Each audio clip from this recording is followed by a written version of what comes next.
you transformed this team, which is really amazing. Like, great effort there, kind of organically changing with training and kind of doing some shifting, but kind of really developing a team mentality. Um, Yep.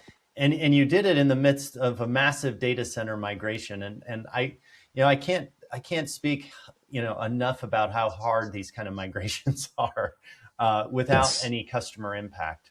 I've been through a million of these, or network transitions, data center transitions, whatever. And you're talking about these customers that have been with you for, some of them for 30 years, right? That's true. Yep. Going on, and with it, so you're moving, from one platform to this new platform. Kind of walk us through the setup. You've now arrived into the middle of this. Yep. It's and you've had this extraordinary income of you've completed a full data center migration with no customer impacts attributed to the move. So, how did that Yep. support organization contribute to make that happen? So the way I would characterize it was heavy on the teamwork. So, cross departmentally, we had to really be, in tune in terms of, communication to clients, reactions when something did, potentially happen, having our, contingency plans in place. The biggest piece I would say is we just made sure we were literally always, somebody was always listening, somebody was always observing. And by listening and observing, what I mean there is, making sure that if somebody says, hey, we're about to make this change, please watch the following, and so our guys are dialed into that.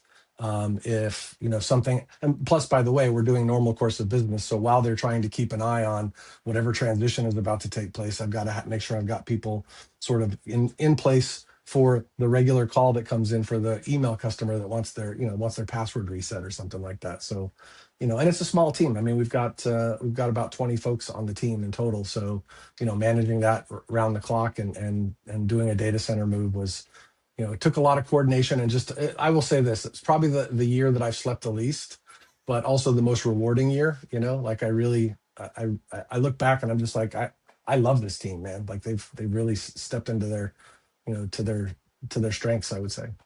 Yeah, and when something like this happens, you go through something like this. It's You can get to a certain point, I find, and then the event itself takes everybody to a higher place, and you find that Yeah.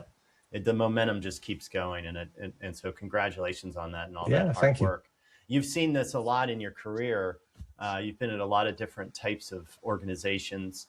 What's the single hardest habit to change in a support team that has that's been doing something the same way for years? You know, Across your experience, do you see it kind of one thing that's always kind of hard to change? I think the hardest thing to change is giving people a sense that they're allowed to change things.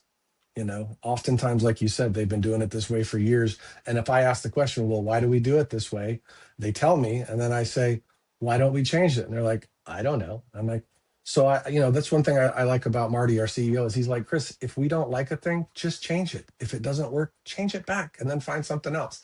And when you have a leader like that, it just makes the job that much more fun because it's like you get to keep you hear the term failing fast, right? So that's one of the things that we do too. We're like, let's just try this, see if it works. If we get any, blowback or something like that, let's pivot back to where we were, find the next thing. And that's really been the thing.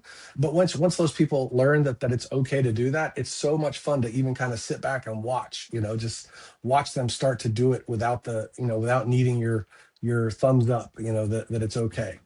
So yeah, so that's probably the big thing.